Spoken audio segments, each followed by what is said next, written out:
Hello guys, welcome to the channel, and today in this video I'll show you how to rename, move and delete files in OneDrive. So first, if you want to rename your file, first what you want to do, you want to tap this three dots over here, then here see this rename option. So rename it to whatever you want it. For example, I'm just gonna name it photo over here. And if you want to move your file, once again you want to press the three dots, and then here you'll see this option move, and then I'm gonna move. You can move this to any folder that you want to. For example, I'm gonna move it to pictures, move here,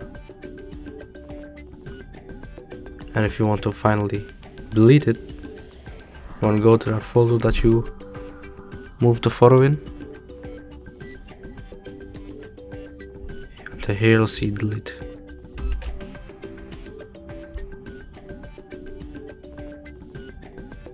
And basically that's it. That's it for this video. Make sure to like, comment and subscribe, and see you in the next video.